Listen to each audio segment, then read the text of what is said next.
யார் ஷவ்வாலுடைய மாதத்தில் 6 நோன்பு நோற்பார்களோ, ஆண்டு முழுவதும் நோன்பு நோற்றால் எந்த நன்மை இருக்கிறதோ அந்த நன்மையை அல்லாஹ் சுப்ஹானஹு வ தஆலா நமக்கு வழங்கி விடுகிறான், நம்முடைய பட்டியலில் எழுதி விடுகிறான்.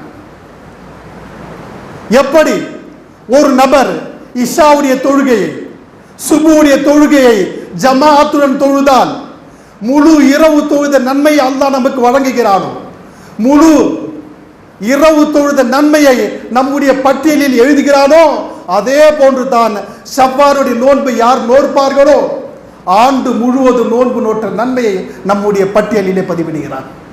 அப்படிப்பட்ட பாக்கியம் பெற்றது தான் இந்த ஷவ்வாலுடைய நோன்பு. இந்த ஷவ்வாலுடைய நோன்பை நாம் எப்போது நோக்கலாம்? ஷவ்வாலுடைய ஆரம்பத்தில் நோக்கலாம், ஷவ்வால் 10க்கு பிறகு நோக்கலாம், ஷவ்வால் 20க்கு பிறகு நோக்கலாம். இது போன்ற அதாவது அனுமதி நமக்கு இஸ்லாம் தந்திருக்கிறது. எனவே இதை நாம் கவனத்தில் கொள்ள